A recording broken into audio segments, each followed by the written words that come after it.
Let's begin with the first lecture of CS 341. Our topic, of course, is algorithms.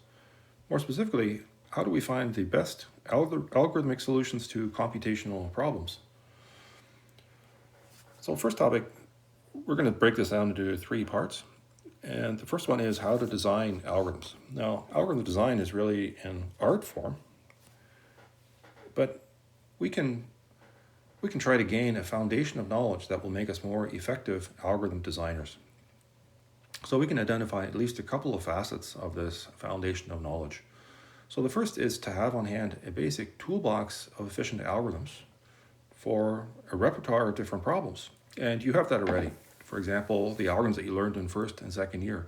Everything from CS 240, for example, sorting, algorithms including selection, finding the median, of heaps, balanced binary search trees, string algorithms for matching. And there's some new algorithms we're going to look at in CS 341 that come from different areas. Most specifically is graph algorithms. We'll consider quite a few of those. And there's other examples that we won't consider, like linear programming. Then there's numerical algorithms that's considered extensively in applied math. And for my own research area, algebraic algorithms in computer algebra. We're going to consider a few of those in one of the lectures. So for example, matrix multiplication and large integer multiplication. So note that you can understand algorithms at a different level. Minimally, you know what the complexity of the best algorithm is for a particular problem. So even if you have no idea how the algorithm works, this is still useful knowledge. You can still use that algorithm as a subroutine to design new algorithms. So we'll see an example of that in the lecture today, where we apply merge sort to solve a new problem. And of course, we know how merge sort works. And ideally, we also want to know the details of an algorithm, how it works. But I want to point out that that's not always required. So it happens a lot in research that we go to the literature and we identify some algorithm and its complexity. We know they exist. We know what the complexity is. Even if we haven't studied the paper, we don't know in detail how the algorithm works, we can still go ahead and use that algorithm as a subroutine to get new results. But of course, we want to go a little bit deeper and trying to understand the algorithms as well. So a lot of these examples I gave, you do understand the algorithms. So stepping back from specific algorithms for specific problems, we can also talk about some general paradigms for algorithm design, some basic algorithm design techniques. So a classic example is divide and conquer. So we know that from merge sort. So you cut the array in half, sort the left half, sort the right half, and then you have a combining step. So the work there comes in the combining step. Sometimes the work comes in the dividing step, sometimes in the combining step, and sometimes both. So we're going to consider that paradigm in 341. We'll also consider some other paradigms, like the greedy approach, where you make a greedy choice at each step. And the trick here is the proof of correctness that ends up being more difficult. Then we have a dynamic programming approach. So you start by solving small subproblems. You identify subproblems of the same type as the problem you want to solve. And you solve small subproblems and gradually larger and larger subproblems until at the end you have the solution that you want.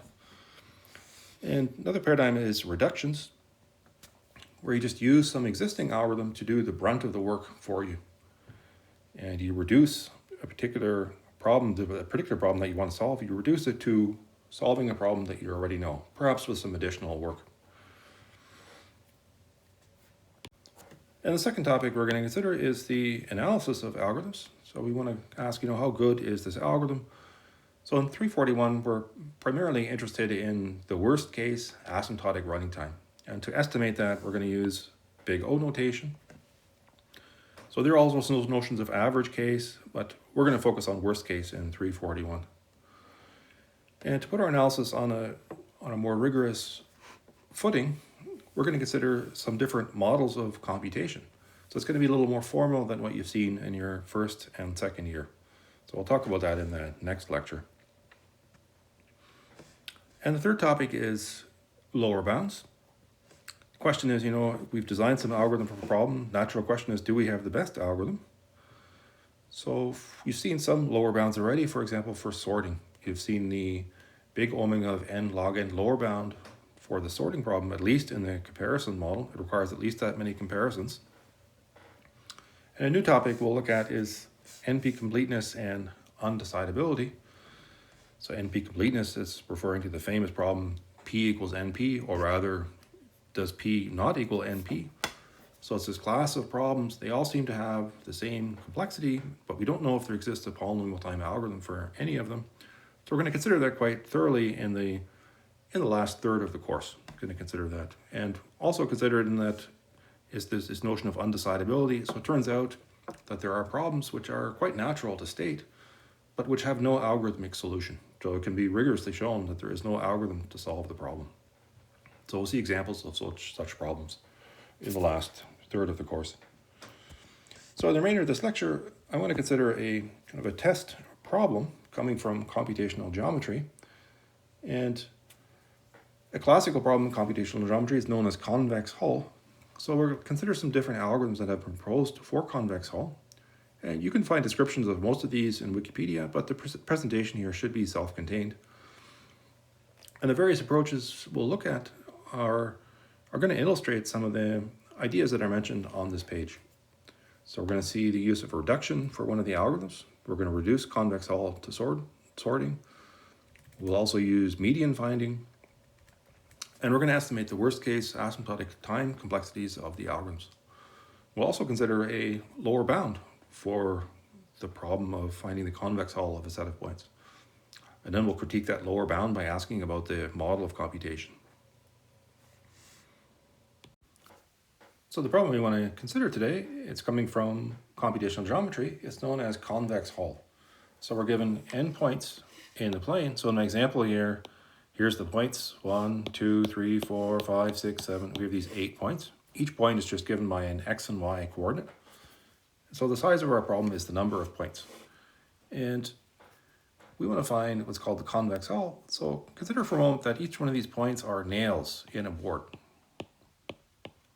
And so what we're going to do is we're going to get a big rubber band and stretch it out around all of the points. And then we're going to let it go. And so we know what's going to happen. Rubber band's going to try and get as small as possible, and it's going to form this shape around this subset of our n points. And this is known as the convex hull. So why is it the convex hull? It's because all of these angles here, they're less than 180 degrees. And so this is a convex region.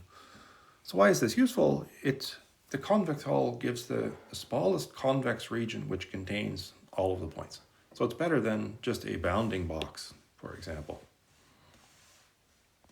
It's a smaller size. So this is very useful in other applications as well. So what might be the output of the problem? It depends exactly on the specification, but we could, for example, you want to output all of these line segments which form the convex hull. So the output could be simply starting at some point and then giving the points in order. Each point, remember, is just an x and y coordinate. So we just give the list of points of the subset of points of the convex hull which form the convex hull in order, either going counterclockwise or going clockwise. It doesn't matter. Maybe it depends on the problem specification. So that's what we want to compute. Given these endpoints, compute the sequence of the subset of points which gives the convex hull. So this rubber band definition of the convex hull, assuming the points are nails, for example, on the board, it's very compelling because it's really easy to explain to somebody what it is. We stretch the rubber band out, and intuitively, we know from life experience, we know what the shape the band is going to take, and that's the convex hull. However, that description is not particularly useful from the point of view of coming up with an algorithm. So we want to get a more mathematical description of what the convex hull is. And so here's an example. Here's a more mathematical description. So first note that the convex hull is made up of line segments in the plane. And so we can give a description of, and all the line segments in the convex hull, of course, they go through 2 points that are in our set of points. That's pretty obvious. But some line segments, for example, this one here going through these, that's not part of the convex hull. So the question is then, how can we determine whether a line segment is part of the convex hull? So here's one way to think about it. And note I have the same, in this example, I have the same collection of points as I do in the initial example. And let's suppose we look at this line segment. going from point R to point S, and we want to decide this, and we form the line going through these 2 points R and S, and we want to decide, is the line segment, the part of line L going from R to S, is that actually part of the convex hull or not? And how can we describe whether it is or not? We can look. Do all of the other points in our collection of points, are they on one side of the line segment? In this case, they are. And so in fact, this line segment, this one here, is part of the convex hull because all the other points are on one side of it. If all of these points were on the other side, that would also be K. This would also be part of the convex hull. For example, this line segment here is also part of it. All the other points are on one side of it. So this gives us the idea for a straightforward algorithm for computing the convex hull. And let's consider that initial algorithm first. And so here's the algorithm whose idea we just described. So we're going to consider all pairs of points in our point set, all pairs R and S, and then we're going to form the line L through R and S, as in this example here, the line L.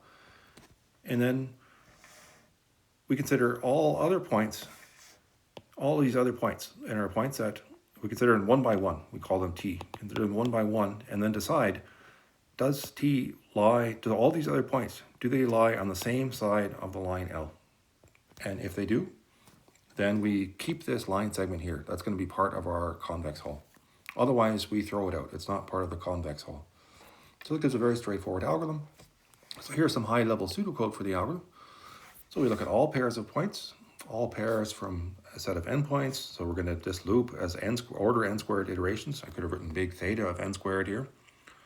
Then we find the line is high-level pseudocode through R and S, find the line L, and then check all other points and decide, do all other points lie on one particular side of it? If it does, then it forms part of the convex hull. So the total time then is the loop goes for n squared iterations, and then all other points, well, we've taken 2 points out of our point set, we have to consider n minus 2 other points, so we get a running time of n cubed. So there's one main detail that's missing here is how do we test whether the set of points that are not including R and S, the other n minus 2 points, whether they all lie on one side of the line L.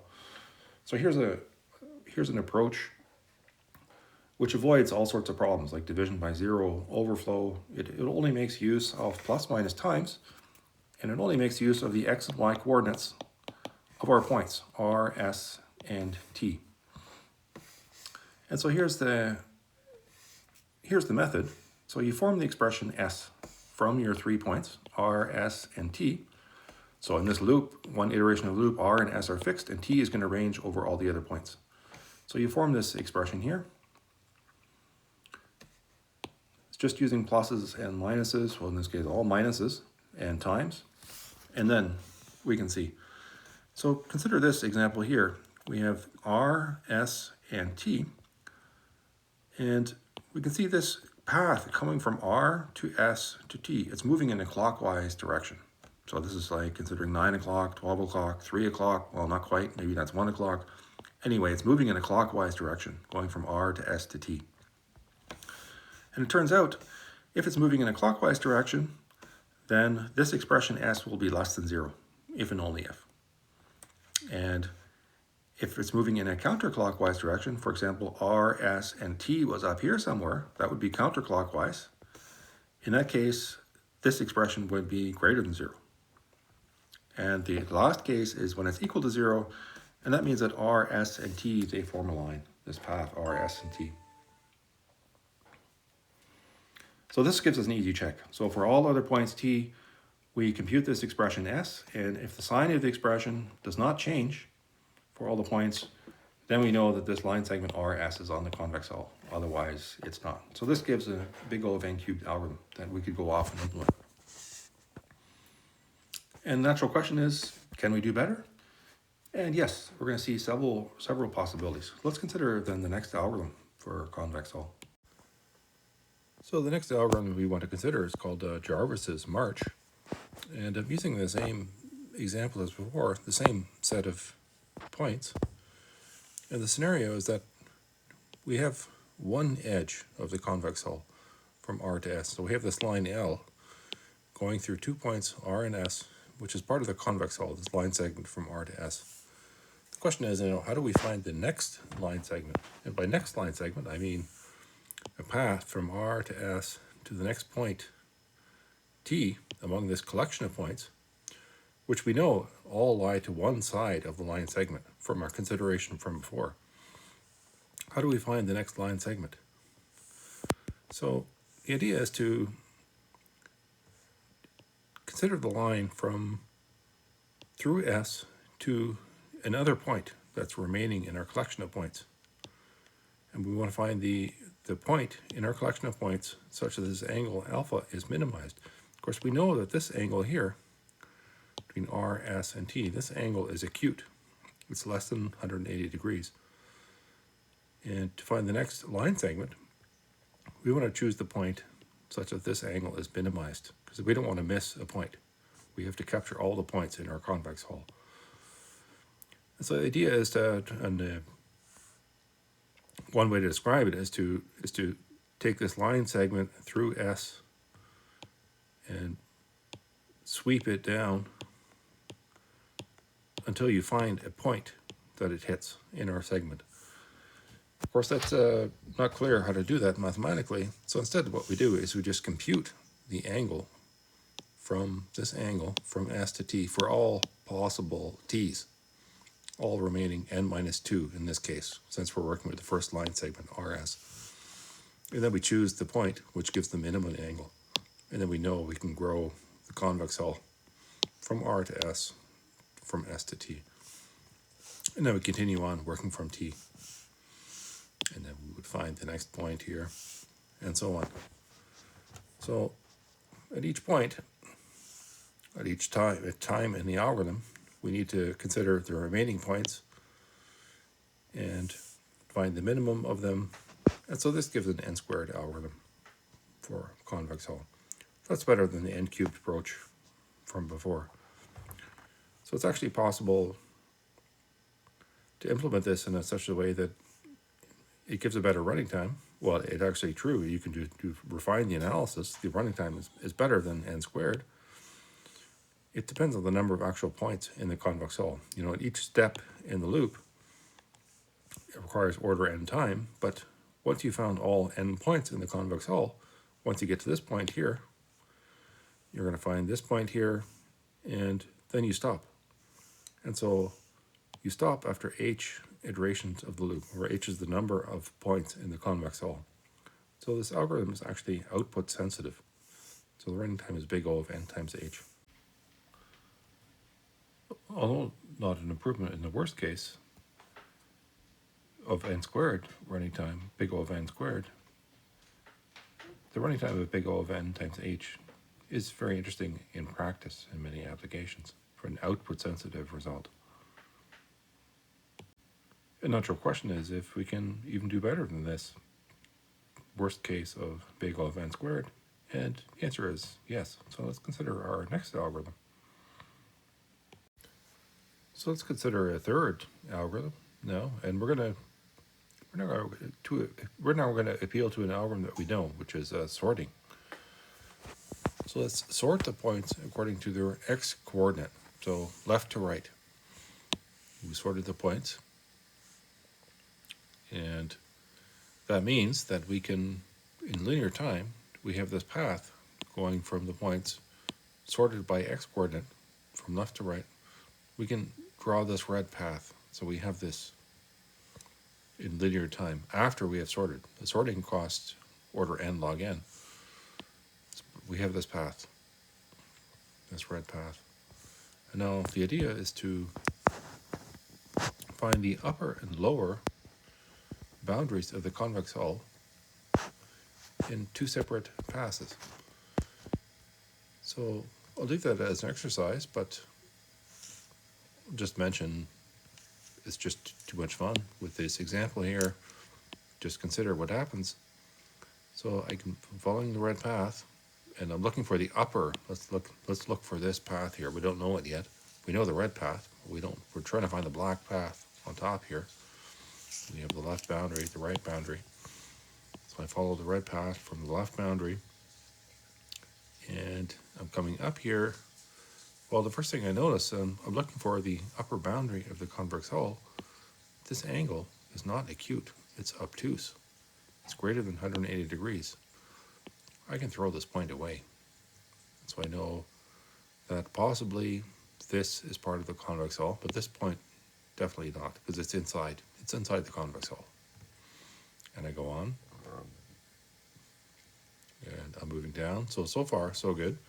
This angle is acute.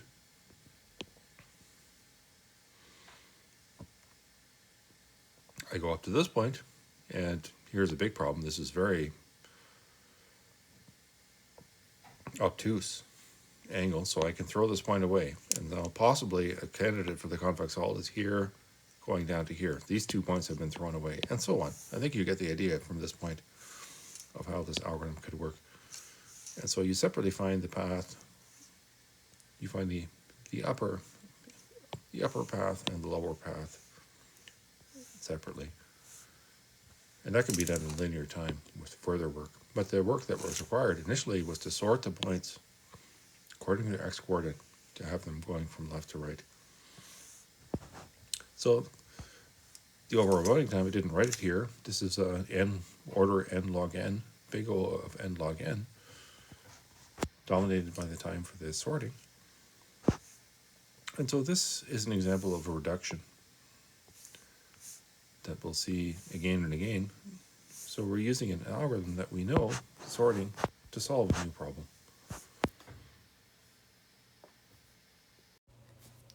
So the last algorithm we want to look at, it's using my favorite algorithm design paradigm, and that's divide and conquer. So the example is already all worked out here, but just imagine for a second you just see the points. You just see this collection of points, and there's no lines on the picture yet. So we have 1, 2, 3, 4, 5, 6, 7, 8, 9, 10, 11, 12, 13 points. So what's our first step? Is we're going to just divide the points in half by a vertical. And so we're just going to find the median according to the x-coordinate.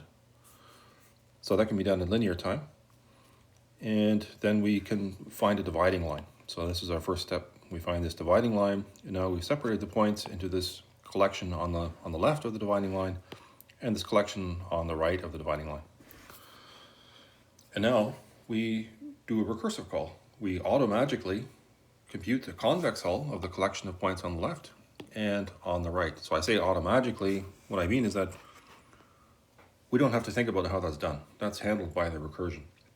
All that's important is that we have very well defined the problem that we want to solve. We have a collection of points and we want to find their convex hull. Implementation detail, we specified exactly what the output is, what the input is. The input is clear, it's just a collection of points, and the output is going to be perhaps the points, a subset of points in some order, which gives the convex hull, perhaps also specifying that they should be counterclockwise or clockwise or whatever. So once that's all specified, then we can just recursively solve these two subproblems, and we get the convex hull of the collection of points on the left and the convex hull of the collection of points on the right. So that very little work so far. The only work we did was to find the median of the points according to the x-coordinate and separate them into these two smaller collections of points, and then recursively compute the convex hulls. Now the work comes in the combining phase for this algorithm.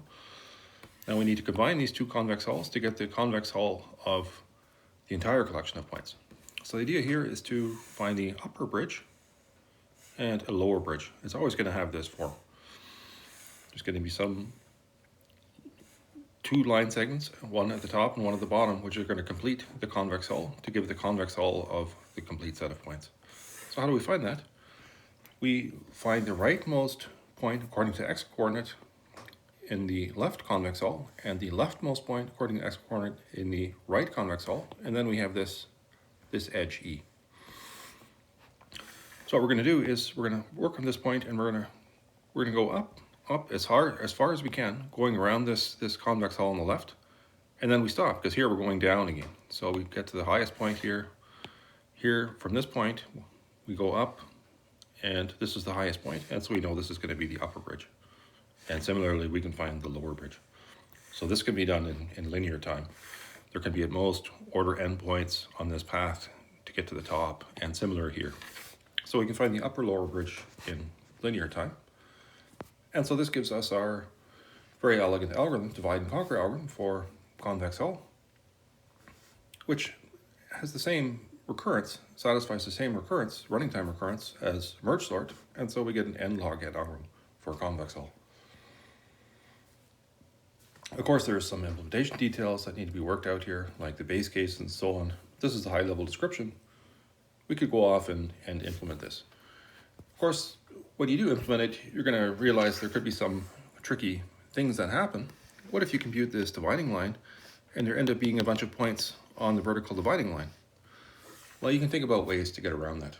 For example, try to rotate everything a little bit to ensure that, this dividing line can be chosen to split the sets into two mostly equal sizes, but that there's no points on the dividing line. So these things are possible to handle. So I've seen 4 algorithms for a convex hull now, and the last one had running time big O of n log n. So we're going to end with this question, can we do better? And we'll give 2 answers to it. So in some sense, no. So here's a reduction from sorting, the problem of sorting points, to that of convex hull. So in this example, suppose we're starting with these points here. So let's put them on the x-axis. So we'll put the points on the x-axis, and of course they're sorted from left to right, but we don't know that. We just have them, we're just considering these points to be on the x-axis, and we want to find their order. This one comes before this one, comes before this one. This is our goal. We want to sort the points. And we're going to do it by reducing to convex hull. So we have our points, we consider them to be on the x-axis, and for each point now, we're going to map it to 2 dimensions. So we're going to take this particular point x, and we're going to map it to the point x comma x squared. So x squared is going to be the y coordinate of the point. So we're going to map it up to here, x to x squared. And we'll do that for all the other points as well. Take the point, and this y coordinate is going to be the square of the value of the point. And it turns out that we get a shape here that's in the shape of a parabola once we do that. And now we take our collection of 2-dimensional points and we compute the convex hull. This is given by the blue line segments here. We know what the shape is going to be. And then we can go around, find the leftmost point, that's in linear time, the rightmost point, work our way around this convex hull. It's given as a sequence of points, presumably, and then we have the sequence of points in order from left to right. So we've sorted the points now. We've reduced the problem of sorting to convex hull. So if we could find the convex hull faster than n log n, then we could also sort points faster. But this is not rigorous. The question here is, what is the model of computation? So we did see an n log n lower bound in CS240 for sorting, but that was in the comparison model. The only thing we're allowed to do with the points is to compare them. Is x less than y? Is x greater than y? And so on. But what are we doing here? We're actually computing with the points. We're assuming the points are numbers, say integers or real numbers, and we can compute with them. We can square them. So this is definitely not in the comparison model. So our n log n lower bound does not apply. So we can't claim that convex hull, a lower bound for computing convex hull is n log n. That would be incorrect. Also, we've seen also things like radix sort and counting sort, where we can use the points, and being non-negative integers, we can use them to index into an array. And so we can get faster sorting algorithms in the non-comparison model. So it turns out there are some improvements to the n log n algorithm. So as a challenge, if you're interested, you can look up Timothy Chan's output-sensitive convex hull algorithm. So I'm a big fan of output-sensitive algorithms. So what do we mean by that here? Is his algorithm has running time n times log of h, where h is the number of points that are in the convex hull. So we've seen some examples on the previous slides where the number of points in the convex hull is just a subset, it can be a small subset of the total collection of points. Many points can be inside the convex hull and not on the border at all. And so h can be quite a bit smaller. So we've seen an n log n algorithm and an n times h algorithm. And this algorithm is better because it's log of h. So log of h is always less than log of n because h is less than n. And log of h is definitely better than h. So next day we'll continue on with considering the analysis of algorithms.